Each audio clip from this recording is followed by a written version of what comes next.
Hello students, uh, hope all of you are doing well.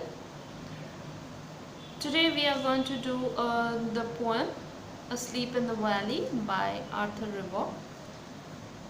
Now as for the poet, Arthur Rimbaud, whose name is J. Nicholas Arthur Rimbaud, he was a French poet, and he started writing poems at a very early age, as it's written in your book.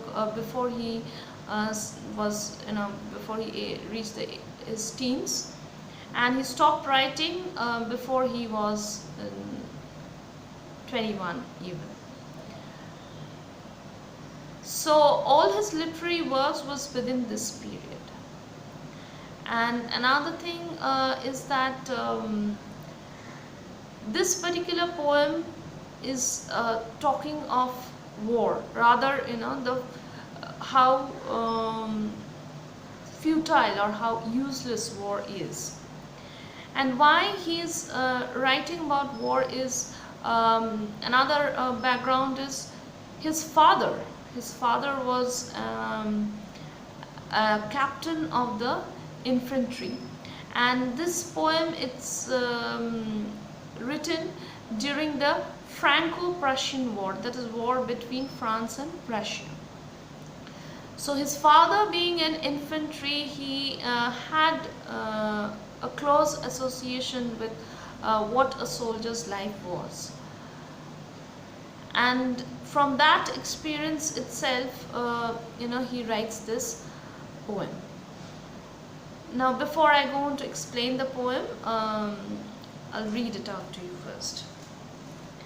Now this poem is also in class 11 you have read your first poem, the Shakespeare's was a sonnet. This is also a sonnet, but that was a Shakespearean sonnet. This is Petrarchan, Italian sonnet, Petrarchan sonnet, that in that form, that is 8 and 6 octave and sestate. There are as many as 4 stanzas. First 2 stanzas are of 4 lines each, and the last 2 stanzas are 3 lines. Let me read the poem first. A small green valley where a slow stream flows and leaves long strands of silver on the bright grass. From the mountain top stream the sun's rays. They fill the hollow full of light. A soldier, very young, lies open-mouthed, a pillow made of fern beneath his head, asleep, stretched in the heavy undergrowth, pale in his warm, green sun-soaked bed. His feet among the flowers, he sleeps. His smile is like an infant's, gentle without guile. Ah, nature, keep him warm. He might catch cold. The humming insects don't disturb his rest. He sleeps in sunlight, one hand on his breast, at peace. In his side, there are 2 red holes. So, the poem begins with a picture of a nature, with a very lively picture of nature. A small green valley, and a slow stream is flowing through it, and leaves long strands of silver. Long strands of silver, strands means strips. So when the stream is flowing through the valley, it appears as though the stream appears like long strands of silver. Why silver? Because the sunlight is falling on the water and it's reflecting. That's why it's giving a silvery appearance. From the mountain top stream the sun's rays. So the sun rays are falling directly on the from the mountain tops, and it's filling up the whole area. They fill the hollow full of light. Now it begins with small green valley. So here the hollow refers to this valley. So the valley is also, since the sun rays are falling on the mountains. From the mountains, the whole area is covered with sunlight, so it's bright, it's sunny, bright, and green all over. A soldier very young. So we come on to the next stanza where he talks of a soldier. A soldier very young lies open mouth. So the mouth of the soldier is a bit open. Okay. A pillow made of fern beneath his head. So his head is resting on the ferns, and it appears to the poet as though his pillow is made of ferns. His beneath his head, so he is resting his head on the ferns, asleep. So when the poet first looks at the soldier, it appears to him that the soldier is asleep, stretched in the heavy undergrowth. Okay, so the soldier is lying flat. So it's like the poet is gradually zooming in. Okay, first he's looking at the nature, and then he finds a soldier, and then he sees that the soldier's head is resting on the pillow of fern, and then the rest of the body. So he's lying flat on the ground, and stretched in the heavy undergrowth. Undergrowth are bushes, where plants, shrubs, all these things are found. It's called the undergrowth. Pale in his warm green sun-soaked bed, as though that undergrowth, okay, those plants, the shrubs, bushes itself, where he is lying, it's his bed. Okay, his head is resting on the ferns, and the rest of the body is lying on that undergrowth, that is the bushes. So, and it is full of sunlight, sun-soaked bed, that is, it's bathed in sunlight, it's full of sunlight, that is, it talks of life. Sunlight means it's talk of life. It's very vibrant, it's energetic, but the soldier's face is pale. Pale means dull, lifeless.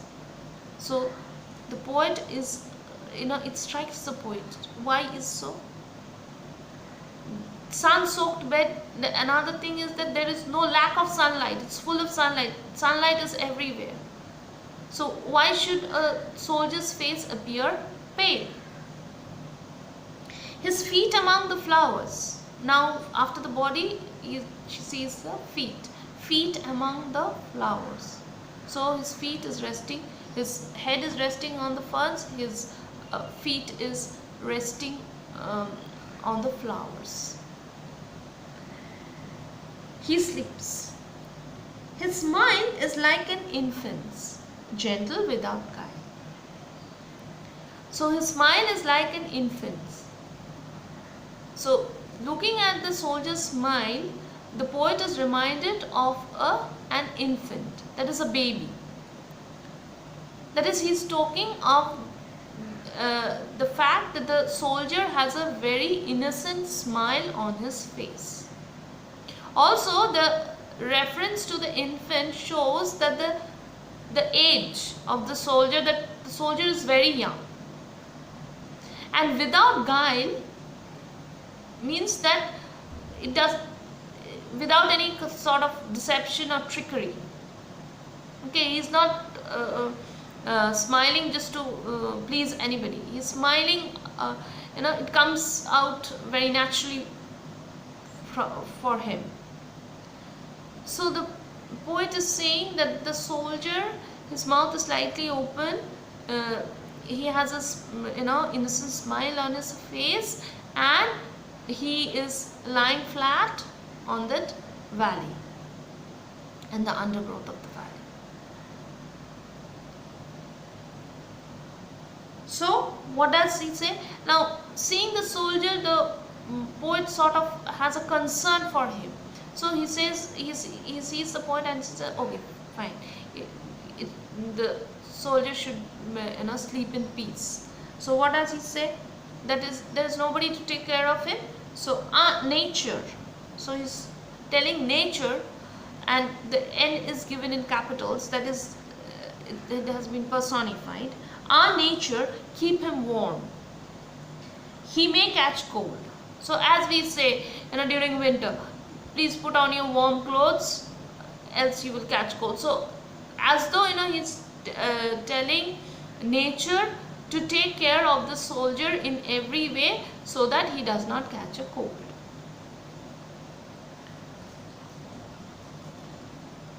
But already there is a slight confusion in poet's mind, that why is his face pale though he is sleeping in the warm sunlight, or rather sun-soaked bed, that is, which is filled with sunlight.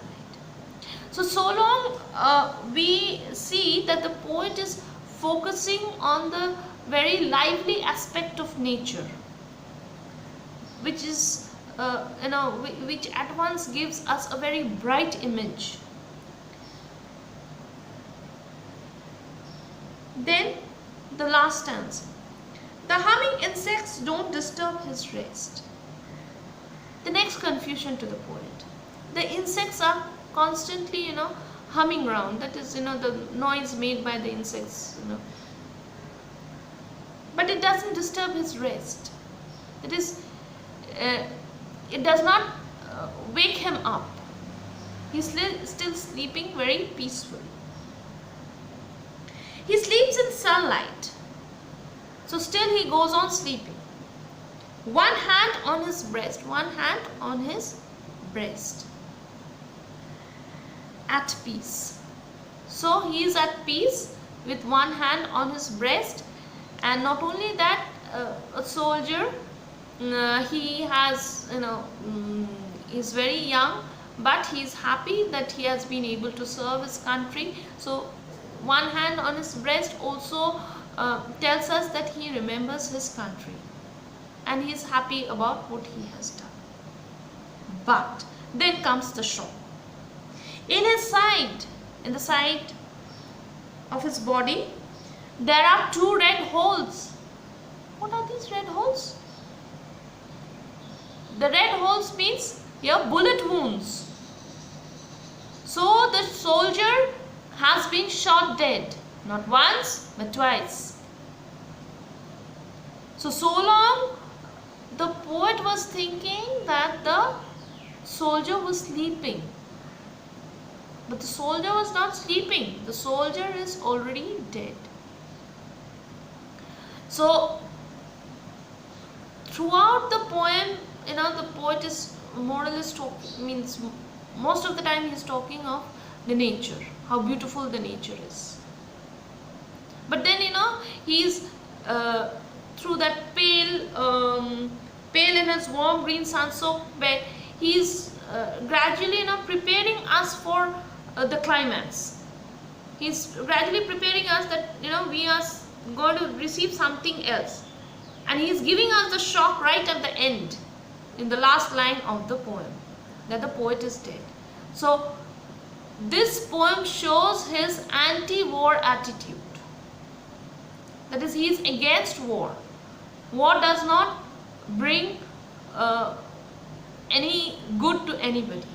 Rather, young people like this soldier, who could have lived a happy and a long life, he joined the army to serve the country, but he lost his life. So what the war did was to snatch away the life of this young soldier. And so what is the use of war? So he is also talking about the futility of war. Here he is trying to also say that the whole nature is full of life, but among this means among this undergrowth is the soldier is lying dead. That is, he is trying to make us aware of the fact that death is also a part of life, a very inevitable part of life. Another thing is that he's the contrasting imagery that is brought out in this poem. He starts with everywhere green, full of sunlight, and then he ends that two red holes. So the nature's abundance of nature is sharply in contrast with the horrors of the war. And also, this line, his feet among the flower he sleeps. His feet among the flower. So, generally when a person dies, the person is given a burial or a cremation according to the different faiths. But the soldiers don't even have that, don't even get the proper respect in that way. But here the nature, they just lie in the battlefield, and maybe the crows, and they steer away the body like that. But here nature is taking care of the dead soldier, and his feet is among the flowers.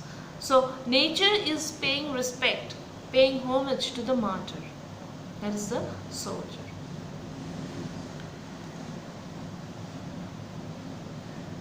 So through this poem, the poet has beautifully brought out that how in the abundance of nature, we find the tragic death of a soldier. So that's it. Hope you have understood the poem. Thank you, students.